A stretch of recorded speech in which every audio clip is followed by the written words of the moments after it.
आपके union minister Jatendra Singh ने कहा है कि नेक्स्ट स्टेप जो है वो कश्मीर लेना, यानी पाकिस्तान के पास जो कश्मीर है वो कश्मीर लेना जो है नेक्स्ट एजेंडा में शामिल है।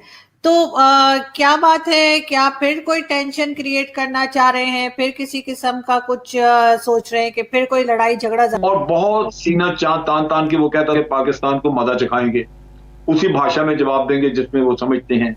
गवादर के लोग गवादर में प्रोटेस्ट कर रहे हैं। उनका ये प्रोटेस्ट बेसिक राइट्स के लिए तो है ही, जिंदगी की बेसिक नेसेसिटीज के लिए तो है ही, जो उनकी डिमांड्स हैं, लेकिन ये प्रोटेस्ट अब एंटी चाइना प्रोटेस्ट भी बन चुका है। लेकिन दुनिया को जाहिर है कि इंडिया की जरूरत है। ये इन्स एंड आउट्स जानते हैं प्राइम मिनिस्टर मोदी की पॉलिसी की, और अगर इन्होंने बोला है कि पीओके हमारे एजेंडे में है तो 100% है। राम राम मित्रों, आप सभी का हार्दिक स्वागत है आपके अपने चैनल द हिंदुस्तानी कल्चर में। और आज हम आप सभी के लिए एक ज़बरदस्त वीडियो लेकर आए हैं जो आप सभी के लिए बहुत ही ज्ञानवर्धक साबित होगा। तो आप वीडियो में अंत तक बने रहिए और वीडियो को लाइक एंड शेयर अवश्य करें और चैनल को सब्सक्राइब करें, जिससे कि आप भी द हिंदुस्तानी कल्चर का हिस्सा बनिए। इस वीडियो का ओरिजिनल लिंक भी आपको डिस्क्रिप्शन में मिल जाएगा। आपके यूनियन मिनिस्टर जतेंद्र सिंह ने कहा है कि नेक्स्ट स्टेप जो है वो कश्मीर लेना, यानी पाकिस्तान के पास जो कश्मीर है वो कश्मीर लेना जो है नेक्स्ट एजेंडा में शामिल है। तो क्या बात है, क्या फिर कोई टेंशन क्रिएट करना चाह रहे हैं, फिर किसी किस्म का कुछ सोच रहे हैं कि फिर कोई लड़ाई झगड़ा? जाहिर है पाकिस्तान में लोग चुप तो नहीं बैठे। पहली चीज ये कि जितेंद्र सिंह जी जो हैं वो हमारे जम्मू एंड कश्मीर से, यानी कि जम्मू सीट से एमपी हैं, मेंबर ऑफ पार्लियामेंट। इससे पहले वो पीएमओ यानी कि प्राइम मिनिस्टर्स ऑफिस में मिनिस्टर ऑफ स्टेट थे, राइट। तो अगर वो वहां बैठे थे जहां पे सारे डिसीजंस लिए जाते हैं, और जाहिर है हमारे 7 रेस कोर्स यानी कि अब उसको 7 लोक कल्याण मार्ग बोलते हैं, प्राइम मिनिस्टर्स रेजिडेंस, वो वहां के बड़े करीबी रहे होंगे। तो ये 7 LKM में जाते रहते थे पहले, वहां की मीटिंग्स को अटेंड करते थे, तो इनको एजेंडा तो बहुत क्लियरली पता है, राइट। और ये मोदी और अमित शाह की गवर्नमेंट में एक चीज बहुत क्लियर है, सारे मिनिस्टर्स को सब कुछ नहीं पता होता।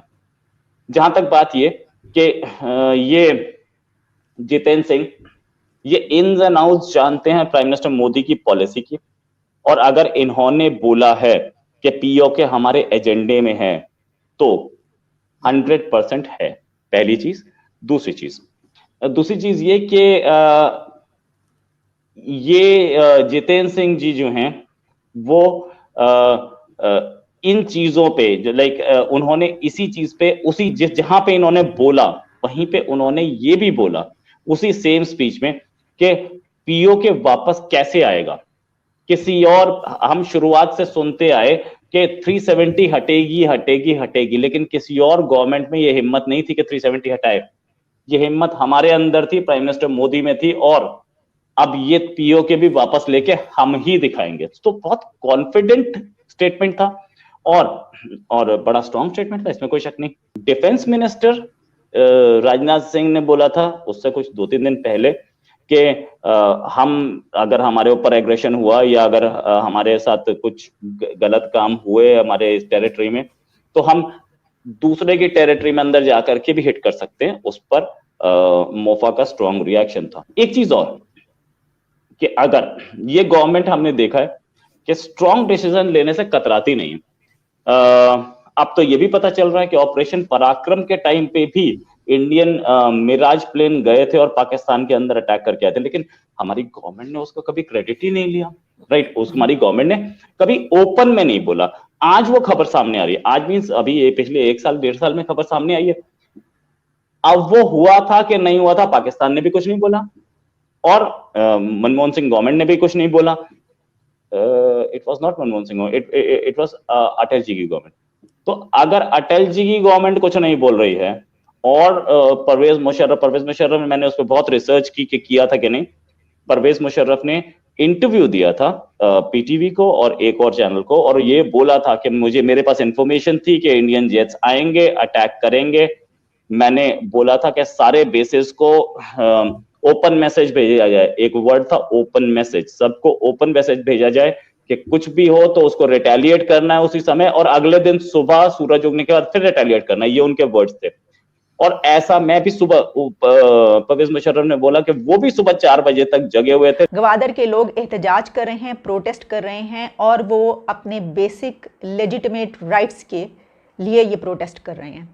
और उनकी जो डिमांड्स हैं वो मैं आपको बताऊंगी, लेकिन ये भी बता दूं कि उनका ये प्रोटेस्ट बेसिक राइट्स के लिए तो है ही, ज़िंदगी की बेसिक नेसेसिटीज़ के लिए तो है ही जो उनकी डिमांड्स हैं, लेकिन ये प्रोटेस्ट अब एंटी चाइना प्रोटेस्ट भी बन चुका है। इसकी वजह यह है कि गवादर में हम जानते हैं कि बड़ी तादाद चीनियों की भी रहती है। ऐसे चाइनीज सिटीजन्स जो कि पाकिस्तान में सी पैक से जुड़े हुए हैं, वहाँ पर काम करते हैं, उनकी बड़ी तादाद गवादर में रहती है। उनको तमाम फैसिलिटीज़ दी गई हैं और काफ़ी सिक्योरिटी भी हुकूमत की तरफ से प्रोवाइड की जाती है। तो गवादर में ये जो प्रोटेस्ट हो रहा है वहाँ के नेटिव्स का, यानी पाकिस्तानियों का जो वहाँ पर रहते हैं, उनकी डिमांड्स में एक डिमांड ये भी है कि जो चाइनीज़ जब यहाँ पर आते हैं और वो जो यहाँ पर रह रहे हैं वो हमारे हक पर डाका डाल रहे हैं। वो किस तरीके से कि गवादर के रहने वालों का अगर बेसिक प्रोफेशन आप पूछें तो वो मछलियाँ पकड़ते हैं, माहीगीर हैं, क्योंकि वहाँ पे डीप सी पोर्ट है, हम जानते हैं। और वहाँ पर उनके लिए एक बड़ा प्रोफेशन, एक बड़ा काम यही है कि माहीगीर, फिशरमैन वहाँ पे मछलियाँ पकड़ते हैं, रोज़ी रोटी कमाते हैं और उसी से अपना घर बार चलाते हैं। अब उनका कहना ये है कि वहाँ पर मौजूद जो चाइनीज़ हैं उन्होंने भी ये काम शुरू कर दिया है, और उनकी कंप्लेन ये है गवादर वालों की कि गवर्नमेंट ऑफ पाकिस्तान की तरफ से वहाँ के फिशरमैन, वहाँ के जो चाइनीज़ ऐसे लोग के जो ये काम कर रहे हैं, चाइनीज़ को ये लाइसेंस दिया गया है कि वो वहाँ पर ये काम कर सकें, वो भी वहाँ पर फिशिंग कर सकें। तो अब होता ये है कि क्योंकि जो वहाँ पे चाइनीज़ हैं उनके पास पूरा मैकेनिज़्म है, उनके पास ट्रॉलर्स हैं, वो ट्रॉलर्स पे आते हैं और वहाँ पे एक बड़ी तादाद में जो है वो मछलियाँ पकड़ कर ले जाते हैं। और क्योंकि गवादर के लोगों के पास तो स्मॉल बोट्स हैं, वो तो अपनी छोटी बोट्स पर जाते हैं मछलियाँ पकड़ने के लिए, जिस तरह के हम देखते हैं कि माहीगीर जो है वो किसी भी जगह पे अपना काम करता है, उसी तरीके से वो भी अपनी कश्तियों पे जाते हैं। लेकिन क्योंकि चाइनीज़ बड़े ट्रॉलर्स पर हैं, उनके पास मशीनरी और सब कुछ जो भी इस सिलसिले में उनके पास मौजूद होना चाहिए वो है, तो वो उनके साथ कम्पीट नहीं कर पा रहे। और बहुत सीना चाँद तान तान के वो कहता था कि पाकिस्तान को मजा चखाएंगे, उसी भाषा में जवाब देंगे जिसमें वो समझते हैं। तो ये जो उसने जो बड़े बोल बोले, उससे उसने एक इमेज बिल्ड किया था अपना हिंदुस्तान की हिंदू पॉपुलेशन में। लेकिन दुनिया को जाहिर है कि इंडिया की जरूरत है, ये इनका प्रॉक्सी है पाकिस्तान के खिलाफ, सीपैक के लिए और चाइना के लिए। फिर साउथ चाइना सी में आपको पता है क्वाड ग्रुप भी बन गया।